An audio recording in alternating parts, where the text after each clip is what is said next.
வணக்கம். மில்லட் மகாராணி மதுரையிலிருந்து சுமதி பேசுகிறேன். இன்றைக்கி வந்து செட்டிநாடு ஸ்பெஷலாக காரைக்குடிக்காரங்க செய்கிற மாதிரி மட்டன் சால்னா செய்கிறது எப்படின்னு பார்க்கலாம். இது வந்து நான் வந்து காரைக்குடிக்கார ஒரு அம்மாட்டையே கேட்டு ட்ரை பண்ணது.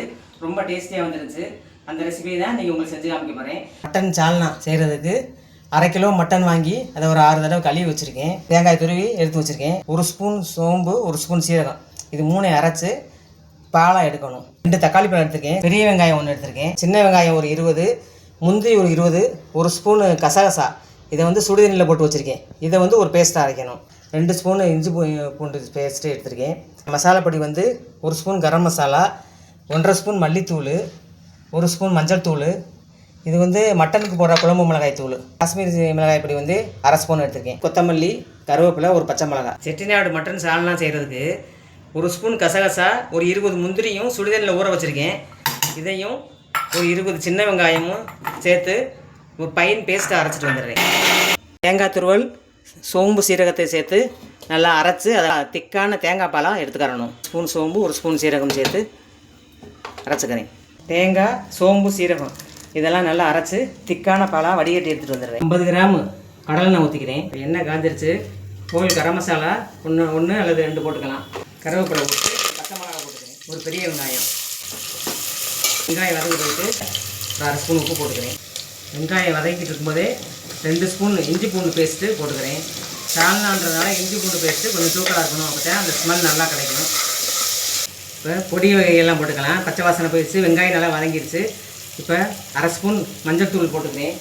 1/2 ஸ்பூன் குழம்பு மிளகாய் பொடி, 1 ஸ்பூன் மல்லித்தூள், 1/2 ஸ்பூன் காஷ்மீரி மிளகாய் பொடி, கரம் மசாலா 1/2 ஸ்பூன், பொடிசா எனக்கு தக்காளி இருந்து இதெல்லாம் நல்லா சேர்த்து பச்சை வாசனை போகிற வரைக்கும் நல்லா வதக்கிக்கிறணும். தக்காளி வந்து நல்லா மசிஞ்சு வதங்கணும். நல்லா கொஞ்சம் மசிஞ்சிருச்சு. இப்போ வந்து மட்டன் சேர்த்துக்கிறோம். 1/2 கிலோ மட்டன் சேர்த்துக்கிறேன்.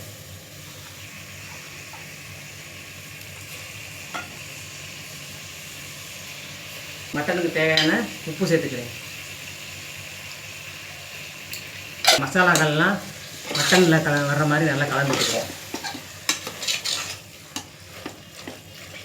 நல்லா கொதிக்குது. இந்த மசாலாலாம் இந்த மட்டனில் சேர்ந்துருக்கு.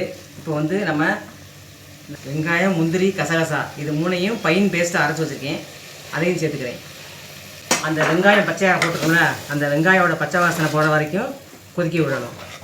இந்த வெங்காயம், கசகசா, முந்திரியும் போட்டு அது நல்லா கொதிச்சு பச்சை வாசனை போயிடுச்சு. இப்போ கொஞ்சம் தண்ணி ஊற்றிக்கிறேன்.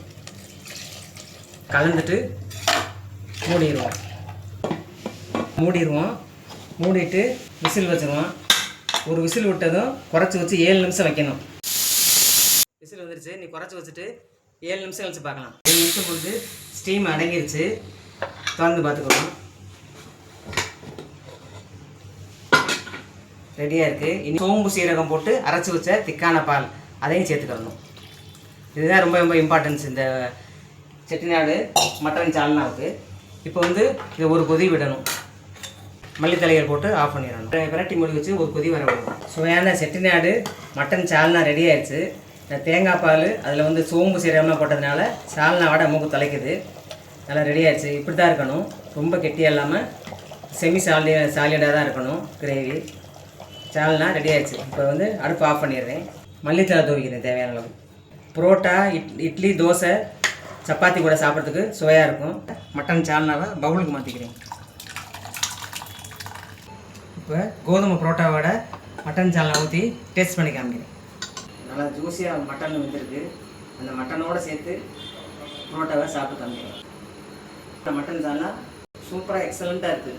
கடையில் வாங்கி சாப்பிட்ற காட்டில் இன்னும் நல்லா இருக்குது. இந்த மாதிரி மெத்தடில் நீங்களும் செஞ்சு பாருங்க. மட்டன் சால்னாவை செஞ்சு பார்த்துட்டு எங்களுக்கு எப்படி இருந்துச்சு கமெண்ட் பண்ணுங்கள். இந்த வீடியோ உங்களுக்கு பிடிச்சிருந்துச்சுன்னா லைக் பண்ணுங்கள், ஷேர் பண்ணுங்கள், சப்ஸ்கிரைப் பண்ணுங்கள். அடுத்து இன்னொரு ரெசிபியை சந்திக்கிறேன். நன்றி, வணக்கம்.